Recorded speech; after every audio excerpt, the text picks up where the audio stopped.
नमस्कार, बहुत स्वागत है आप सभी का। आप मुझे न्यूज़ 18 के डिजिटल प्लेटफॉर्म पर देख रहे हैं। मैं हूं आपके साथ जया मिश्रा। बात अमेरिका के राष्ट्रपति डोनाल्ड ट्रंप की होगी और ग्रीनलैंड को लेकर होगी। देखिए, अमेरिका के राष्ट्रपति डोनाल्ड ट्रंप ग्रीनलैंड को लेकर अपनी बात हर रोज़ बदल देते हैं। कभी धमकी देते हैं, कभी अमेरिका के एहसान को याद दिलाते हैं, कभी सेना का इस्तेमाल न करने की बात कहते हैं। और इन सब के बीच एक चीज़ जो कि लगातार चली आ रही है, वो इस बात पर लगातार जोर दे रहे हैं कि आर्कटिक आइसलैंड अमेरिका के लिए रणनीतिक नज़रिए से बेहद अहम है। ट्रंप ऐसा इसलिए कह रहे हैं क्योंकि आउटर स्पेस यानी कि बाहरी अंतरिक्ष में सैन्य इस्तेमाल के लिए तैनात किए गए सैटेलाइट की संख्या दिनों दिन बढ़ती चली जा रही है। और ऐसे में ग्रीनलैंड आने वाले समय में आउटर स्पेस की निगरानी करने और उसे कंट्रोल करने का सबसे मजबूत बेस बनेगा। इसके अलावा जलवायु परिवर्तन की वजह से आर्कटिक की बर्फ पिघल रही है और ऐसे में नए समुद्री मार्ग भी यहां खुलेंगे। ऐसे में यहां से व्यापार के नए रूट भी तैयार हो सकते हैं। ये बात ग्रीनलैंड की रणनीतिक स्थिति को और भी अधिक महत्वपूर्ण बना देती है। जैसे जैसे दुनिया भर में तनाव बढ़ते जा रहा है, ये द्वीप भू राजनीतिक दबाव का केंद्र बिंदु भी बन चुका है। ये दिखाता है कि पुराना अंतर्राष्ट्रीय कानूनी तंत्र कैसे कमजोर पड़ने लगा। इन सब के केंद्र में पिटफिक्स स्पेस बेस है, जिसे पहले थुले एयर बेस के नाम से जाना जाता था। शीत युद्ध के दौर में अहम पोस्ट रहा। ये बेस अब अमेरिकी सेना के स्पेस फोर्स हब का एक अहम हिस्सा भी हो चुका है, जो कि मिसाइल का पता लगाने से लेकर मौसम की निगरानी तक हर चीज में जरूरी दिखाई देता है। और आज की दुनिया में ऑर्बिट नई रणनीतिक संपत्ति है। और ऐसे में इस नज़र पर अगर देखा जाए ट्रंप के बयान को, तो ऐसा लगता है कि आने वाले समय में उनका नज़रिया इन जगहों को लेकर ऐसा हो सकता है।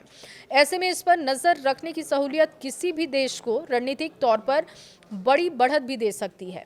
अंतरिक्ष को कंट्रोल करने के लिए कारगर है ग्रीनलैंड। ट्रंप अंतरिक्ष को कंट्रोल करने में ग्रीनलैंड की भूमिका को भी समझा जा सकता है कि किस तरीके से ग्रीनलैंड को लेकर अमेरिका की दिलचस्पी बढ़ती जा रही है।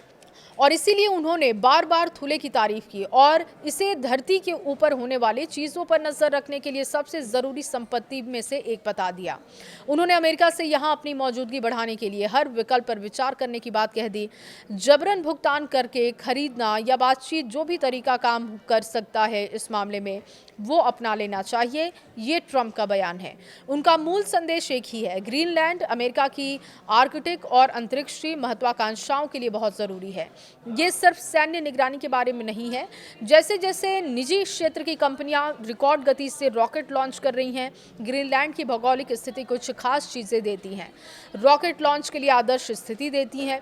ऊंचे अक्षांश वाली जगहों जैसे कि पेलोड को पोलर 1 और सन सिंक्रोनस ऑर्बिट में लॉन्च करने के लिए आदर्श मानते हैं।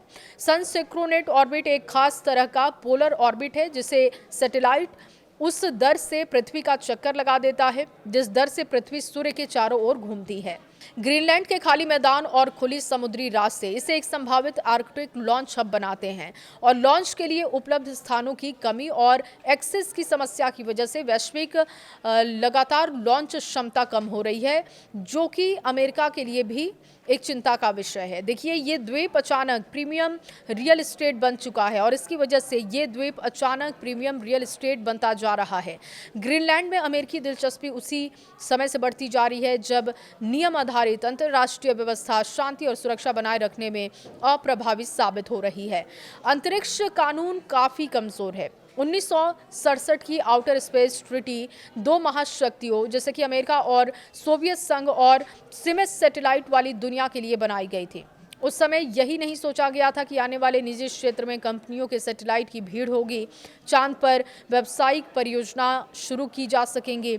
ऑर्बिट को नियंत्रित करने की क्षमता, इसने कभी ये भी अनुमान नहीं लगाया था कि थुले पिटफिक जैसे जो धरती पर आधारित जगहें हैं, ये तय करेंगी कि कौन ऑर्बिट की निगरानी कर सकता है या उस पर हावी हो सकता है।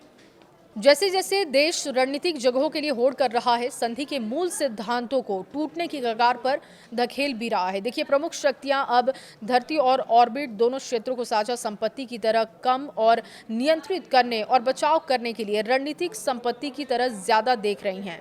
ग्रीनलैंड ठीक उसी तरीके से फॉल्ट लाइन पर दिख रहा है और शायद यही वजह है कि अमेरिका की दिलचस्पी इसमें बढ़ती हुई दिखाई दे रही है।